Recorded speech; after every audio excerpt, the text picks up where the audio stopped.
आज पूज्य बापू के ग्राम स्वराज के सपने को साकार कर रहा है।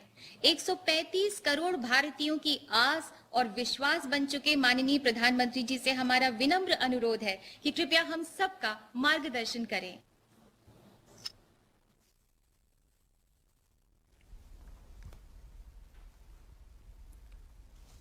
नमस्कार जी। केंद्रीय मंत्रिमंडल में मेरे सहयोगी श्रीमान गजेंद्र सिंह शेखावत जी, प्रहलाद सिंह पटेल जी, श्री विश्वेश्वर टूडू जी, राज्य के मुख्यमंत्री, राज्यों के मंत्रीगण, देश भर की पंचायतों से जुड़े सभी सदस्य, पानी समिति से जुड़े सदस्य और देश के कोने कोने में वर्चुअली इस कार्यक्रम के साथ जुड़े हुए कोटि कोटि मेरे भाई और बहनों, आज 2 अक्टूबर का दिन है। देश के 2 महान सपूतों को हम बड़े गर्व के साथ याद करते हैं। पूज्य बापू और लाल बहादुर शास्त्री जी, इन दोनों महान व्यक्तित्वों के हृदय में भारत के गांव ही बसे थे। मुझे खुशी है कि आज के दिन देश भर के लाखों गांवों के लोग ग्राम सभाओं के रूप में जल जीवन संवाद कर रहे हैं। ऐसे अभूतपूर्व और राष्ट्रव्यापी मिशन को इसी उत्साह और ऊर्जा से सफल बनाया जा सकता है। जल जीवन मिशन का विजन सिर्फ लोगों तक पानी पहुंचाने का ही नहीं है, ये डिसेंट्रलाइजेशन का, विकेंद्रीकरण का, उसका भी एक बहुत बड़ा मूवमेंट है। ये village driven, women driven movement है। इसका मुख्य आधार जन आंदोलन और जन भागीदारी है। और आज ये हम इस आयोजन में होते हुए देख रहे हैं। भाइयों बहनों, जल जीवन मिशन को अधिक सशक्त, अधिक पारदर्शी बनाने के लिए आज कई और कदम भी उठाए गए हैं। जल जीवन मिशन ऐप, इस पर इस अभियान से जुड़ी सभी जानकारियां एक ही जगह पर मिल जाएगी। कितने घरों तक पानी पहुंचा, पानी की क्वालिटी कैसी है, वाटर सप्लाई स्कीम का पूरा विवरण, सब कुछ इस ऐप पर मिलेगा। आपके गांव की जानकारी उस पर होगी। वाटर क्वालिटी मॉनिटरिंग और सर्वेलेंस फ्रेमवर्क से वाटर क्वालिटी को बनाए रखने में बहुत मदद मिलेगी। गांव के लोग भी इसकी मदद से अपने यहां के पानी की शुद्धता पर बारीक नजर रख पाएंगे। साथियों, इस वर्ष पूज्य बापू की जन्म जयंती हम आजादी के अमृत महोत्सव के इस महत्वपूर्ण कालखंड में साथ साथ मना रहे हैं। एक सुखद एहसास हम सभी को है कि बापू के सपनों को साकार करने के लिए देशवासियों ने निरंतर परिश्रम किया है, अपना सहयोग दिया है।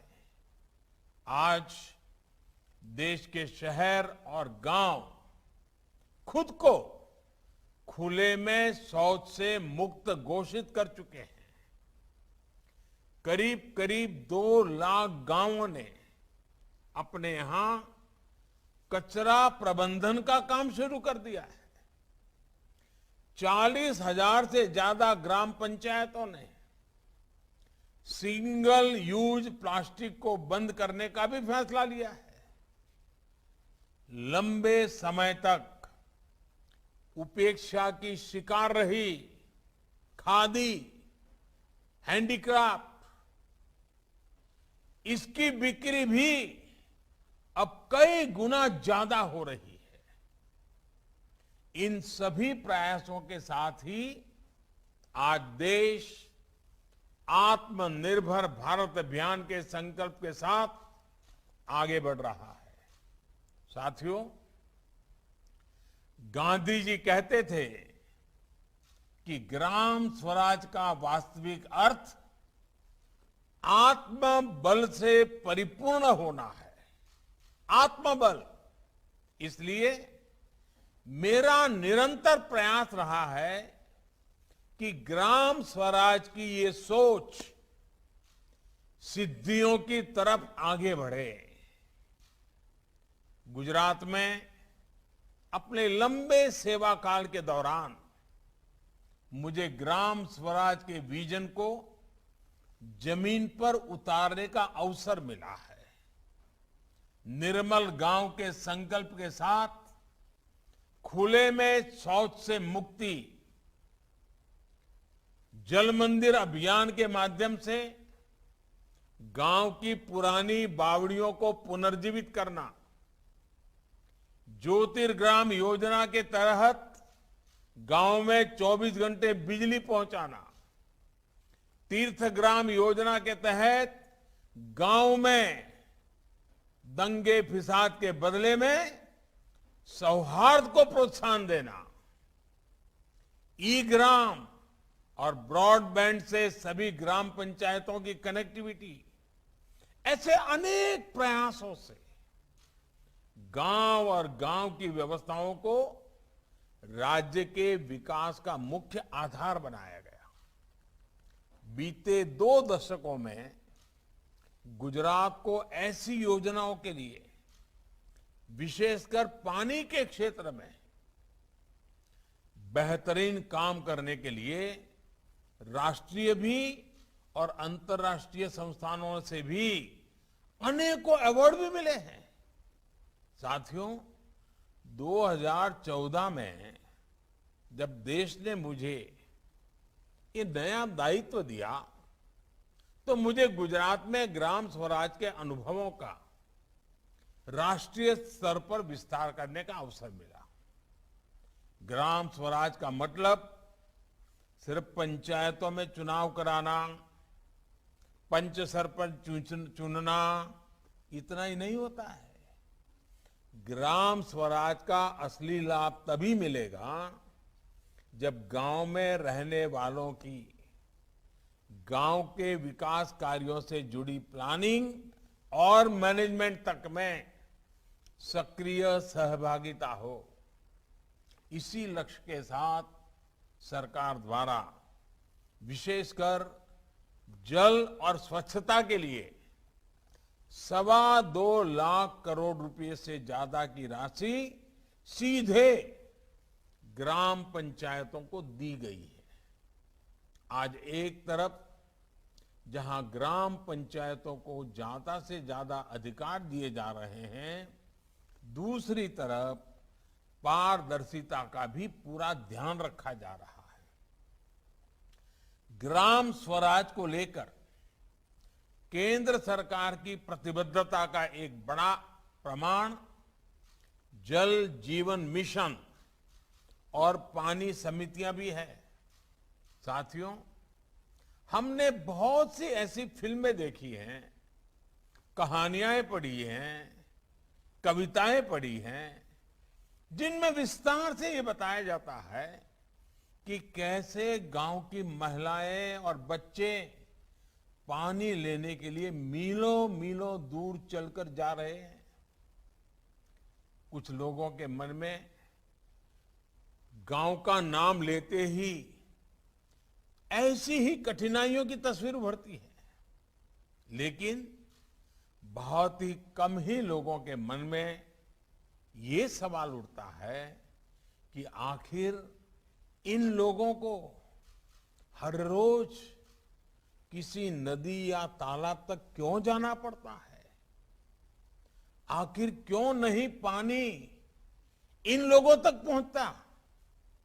मैं समझता हूं जिन लोगों पर लंबे समय तक नीति निर्धारण की जिम्मेदारी थी, उन्हें ये सवाल खुद से जरूर पूछना चाहिए था, लेकिन ये सवाल पूछा नहीं गया, क्योंकि ये लोग जिन स्थानों पर रहे वहां पानी की इतनी दिक्कत उन्होंने देखी नहीं थी।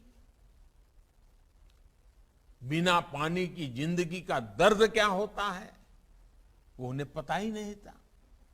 घर में पानी, स्विमिंग पूल, उसमें भी पानी, सब जगह पानी पानी।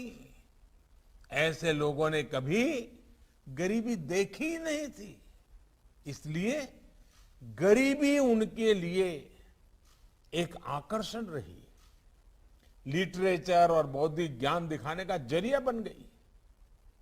इन लोगों में एक आदर्श गांव के प्रति मोह होना चाहिए था, लेकिन ये लोग गांव के अभावों को ही पसंद करते रहे। मैं तो गुजरात जैसा राज्य से हूं जहां अधिकतर सूखे की स्थिति मैंने देखी है। मैंने ये भी देखा है कि पानी की एक एक बूंद का कितना महत्व होता है। इसलिए गुजरात का मुख्यमंत्री रहते हुए लोगों तक जल पहुंचाना और जल संरक्षण मेरी प्राथमिकताओं में रहे। हमने ना सिर्फ लोगों तक, किसानों तक पानी पहुंचाया, बल्कि ये भी सुनिश्चित किया कि भूजल स्तर बढ़े।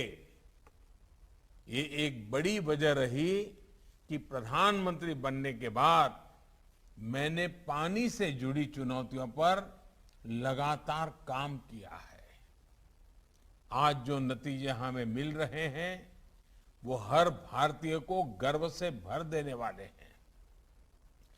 आजादी से लेकर 2019 तक हमारे देश में सिर्फ 3 करोड़ घरों तक ही नल से जल पहुंचता था। 2019 में जल जीवन मिशन शुरू होने के बाद से 5 करोड़ घरों को पानी के कनेक्शन से जोड़ा गया है। आज देश के लगभग 80 जिलों के करीब 1.25 लाख गांवों के हर घर में नल से जल पहुंच रहा है। यानी पिछले 7 दशकों में जो काम हुआ था, आज के भारत ने सिर्फ 2 साल में उससे भी ज्यादा काम करके दिखाया है। वो दिन दूर नहीं जब देश की किसी भी बहन बेटी को पानी लाने के लिए रोज रोज दूर दूर तक पैदल चलकर नहीं जाना होगा। वो अपने समय का सदुपयोग अपनी बेहतरी, अपनी पढ़ाई लिखाई या अपने रोजगार पर उसको शुरू करने में कर पाएगी। भाइयों और बहनों, भारत के विकास में पानी की कमी बाधा न बने, इसके लिए काम करते रहना हम सभी का दायित्व है। सबका प्रयास बहुत आवश्यक है। हम अपनी आने वाली पीढ़ियों के प्रति भी जवाबदेह हैं। पानी की कमी की वजह से हमारे बच्चे अपनी ऊर्जा राष्ट्र निर्माण में न लगा पाए, उनका जीवन पानी की किल्लत से निपटने में ही बीत जाए, ये हम नहीं होने दे सकते। इसके लिए हमें युद्ध स्तर पर अपना काम जारी रखना होगा। आजादी के 75 साल बहुत समय बीत गया, अब हमें बहुत तेजी करनी है। हमें ये सुनिश्चित करना होगा कि देश के किसी भी हिस्से में टैंकरों या ट्रेनों से पानी पहुंचाने की फिर नौबत ना आए। साथियों, मैंने पहले भी कहा है कि पानी का उपयोग हमें प्रसाद की तरह करना चाहिए, लेकिन कुछ लोग पानी को प्रसाद नहीं, बहुत ही सहज सुलभ मानकर उसे बर्बाद करते हैं। वो पानी का मूल्य ही नहीं समझते। पानी का मूल्य वो समझता है जो पानी के अभाव में जीता है। वही जानता है एक एक बूंद पानी जुटाने में कितनी मेहनत करनी पड़ती है। मैं देश के हर उस नागरिक से कहूंगा जो पानी की प्रचुरता में रहते हैं, मेरा उनसे आग्रह है कि आपको पानी बचाने के ज्यादा प्रयास करने चाहिए और निश्चित तौर पर इसके लिए लोगों को अपनी आदतें भी बदलनी होगी।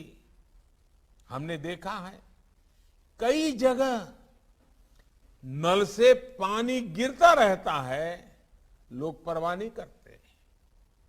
कई लोग तो मैंने ऐसे देखे हैं जो रात में नल खुला छोड़कर उसके नीचे बाल्टी उलट कर रख देते हैं। सुबह जब पानी आता है, बाल्टी पर गिरता है, तो उसकी आवाज उनके लिए मॉर्निंग अलार्म का काम करती है।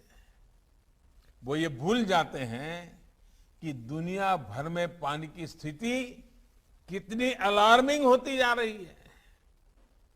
मैं मन की बात में भी अक्सर ऐसे महानुभावों का जिक्र करता हूं जिन्होंने जल संरक्षण और जल संचयन को अपने जीवन का सबसे बड़ा मिशन बनाया हुआ है। ऐसे लोगों से भी सीखा जाना चाहिए, प्रेरणा लेनी चाहिए। देश के अलग अलग कोनों में अलग अलग प्रयोग होते हैं, उसकी जानकारी हमें अपने गांव में काम आ सकती है। आज इस कार्यक्रम से जुड़ी देश भर की ग्राम पंचायतों से भी मेरा आग्रह है, गांव में पानी के स्रोतों की सुरक्षा और स्वच्छता के लिए जी जान से काम करें। बारिश के पानी को बचा रखकर घर में उपयोग से निकले पानी का खेती में इस्तेमाल करके कम पानी वाली फसलों को बढ़ावा देकर ही हम अपने लक्ष्यों को हासिल कर सकते हैं। साथियों, देश में बहुत से क्षेत्र ऐसे हैं जहां प्रदूषित पानी की दिक्कत है। कुछ क्षेत्रों में पानी में आर्सेनिक की मात्रा अधिक होती है। ऐसे क्षेत्रों में हर घर में पाइप से शुद्ध जल पहुंचना वहां के लोगों के जीवन को मिले सबसे बड़े आशीर्वाद की तरह है। एक समय इंसेफेलाइटिस, दिमागी बुखार से प्रभावित देश के 61 जिले में, 60 से अधिक जिले में नल कलेक्शन की संख्या सिर्फ 8 लाख थी। आज ये बढ़कर 1 करोड़ 11 लाख से ज्यादा हो गई है। देश को जो जिले विकास की दौड़ में सबसे पीछे रह गए थे, जिन जिलों में विकास की एक अभूतपूर्व आकांक्षा है, वहां प्राथमिकता के आधार पर हर घर जल पहुंचाया जा रहा है।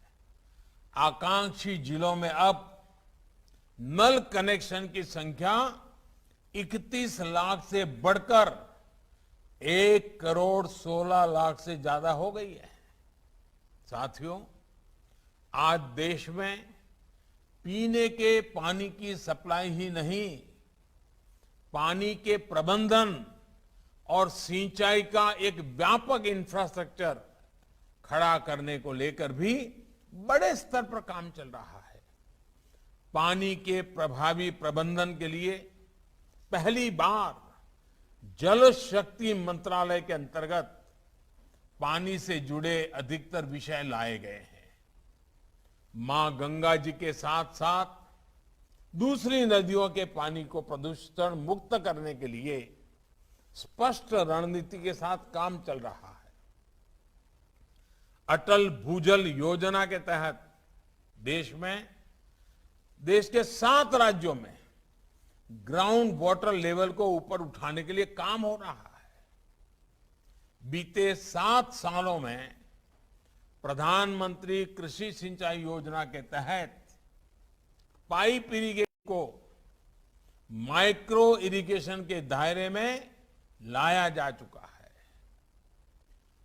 पर ड्रॉप मोर क्रॉप, इस संकल्प को पूरा करने के लिए अनेक ऐसे प्रयास चल रहे हैं। लंबे समय से लटकी सिंचाई की 99 बड़ी परियोजनाओं में से लगभग आधी पूरी की जा चुकी है और बाकियों पर तेजी से काम चल रहा है। देश भर में डैम्स की बेहतर मैनेजमेंट और उनके रखरखाव के लिए हजारों करोड़ रुपए से एक विशेष अभियान चलाया जा रहा है। इसके तहत 200 से अधिक डैम्स को सुधारा जा चुका है। साथियों, कुपोषण के खिलाफ इस लड़ाई में भी पानी की बहुत बड़ी भूमिका है। हर घर जल पहुंचेगा तो बच्चों का स्वास्थ्य भी सुधरेगा। अभी हाल ही में सरकार ने पीएम पोषण शक्ति निर्माण स्कीम को पीएम पोषण योजना को मंजूरी दी है। इस योजना के तहत देश भर के स्कूलों में बच्चों की पढ़ाई भी होगी और उन्हें पोषण भी सुनिश्चित किया जाएगा। इस योजना पर केंद्र सरकार 54,000 करोड़ रुपए से अधिक खर्च करने जा रही है। इसका लाभ देश के करीब 12 करोड़ बच्चों को होगा। साथियों, हमारे यहां कहा जाता है कि उपकर्तुम यथा सुअल्पम समर्थो न तथा महान, प्रायः कुपः तुषाम हंति सततम न तु बारिदेहि।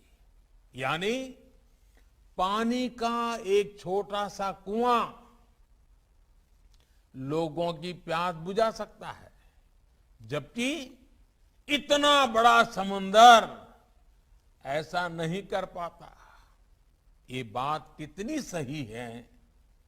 कई बार हम देखते हैं कि किसी का छोटा सा प्रयास बहुत से बड़े फैसलों से भी बड़ा होता है। आज पानी समिति पर भी यही बात लागू होती है। जल व्यवस्था की देखरेख और जल संरक्षण से जुड़े काम भले ही पानी समिति अपने गांव के दायरे में करती है, लेकिन इसका विस्तार बहुत बड़ा है।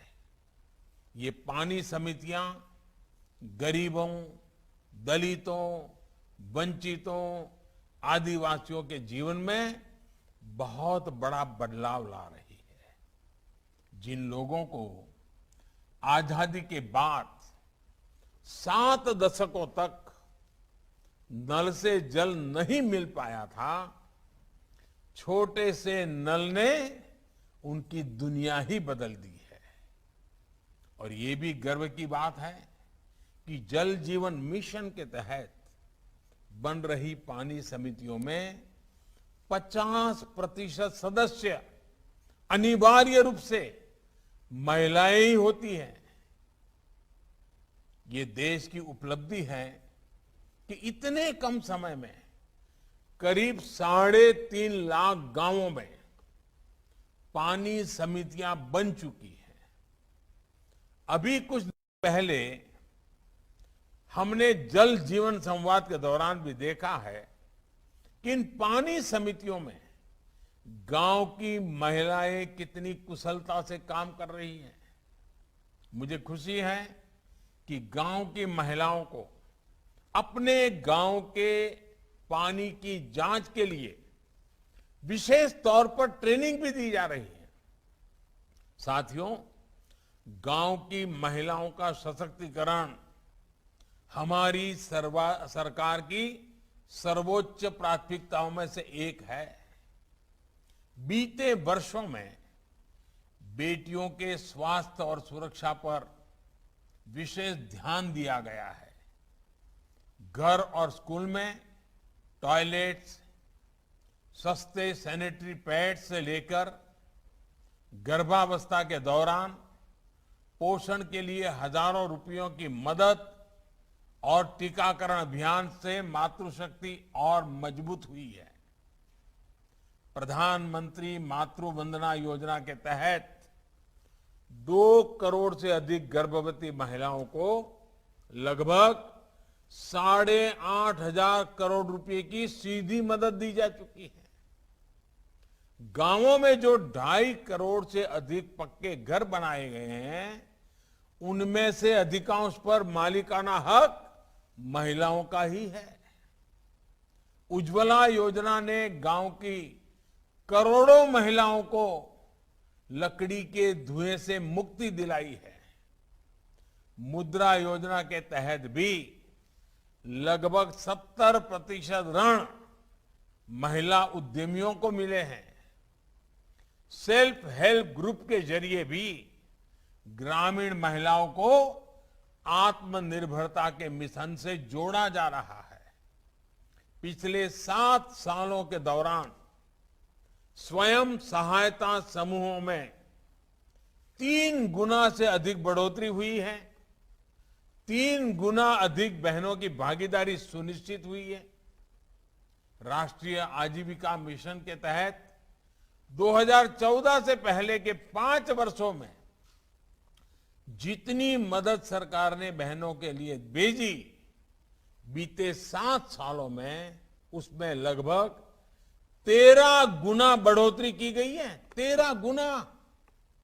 इतना ही नहीं, लगभग 4.25 लाख करोड़ रुपए का ऋण भी सेल्फ हेल्प ग्रुप्स इन माताओं बहनों को उपलब्ध कराया गया है। सरकार ने सेल्फ हेल्प ग्रुप्स को बिना गारंटी ऋण में भी काफी वृद्धि की है। भाई और बहनों, भारत का विकास गांवों के विकास पर ही निर्भर है। गांव में रहने वाले लोगों, युवाओं, किसानों के साथ ही सरकार ऐसी योजनाओं को प्राथमिकता दे रही है जो भारत के गांवों को और ज्यादा सक्षम बनाए। गांव में जानवरों और घरों से जो बायोवेस्ट निकलता है, उसे इस्तेमाल करने के लिए गोवर्धन योजना चलाई जा रही है। ये योजना के माध्यम से देश के 150 से ज्यादा जिलों में 300 से ज्यादा बायोगैस प्लांट का काम पूरा हो चुका है। गांव के लोगों को गांव में ही बेहतर प्राथमिक उपचार मिल सके, वो गांव में ही जरूरी टेस्ट करा सके, इसके लिए 1.5 लाख से ज्यादा हेल्थ एंड वेलनेस सेंटर बनाए जा रहे हैं। इनमें से करीब 80,000 हेल्थ एंड वेलनेस सेंटर का काम पूरा कर लिया गया है। गांव की आंगनवाड़ी और आंगनवाड़ी में काम करने वाली हमारी बहनों के लिए भी आर्थिक मदद बढ़ाई गई है। गांवों में सुविधाओं के साथ साथ सरकार की सेवाएं भी तेजी से पहुंचे, इसके लिए आज टेक्नोलॉजी का व्यापक उपयोग किया जा रहा है। पीएम स्वामित्व योजना के तहत ड्रोन की मदद से मैपिंग कराकर गांव की जमीनों और घरों की इसके डिजिटल प्रॉपर्टी कार्ड तैयार किए जा रहे हैं। स्वामित्व योजना के तहत 7 साल पहले तक जहां देश की 100 से भी कम पंचायतें ब्रॉडबैंड कनेक्टिविटी से जुड़ी हुई थी, वहीं आज 1.5 लाख पंचायतों में ऑप्टिकल फाइबर पहुंच चुका है। सस्ते मोबाइल फोन और सस्ते इंटरनेट के कारण आज गांवों में शहरों से ज्यादा लोग इंटरनेट का उपयोग कर रहे हैं। आज 3 लाख से अधिक कॉमन सर्विस सेंटर सरकार की दर्जनों योजनाओं को गांव में ही उपलब्ध करा रहे हैं और हजारों युवाओं को रोजगार भी दे रहे हैं।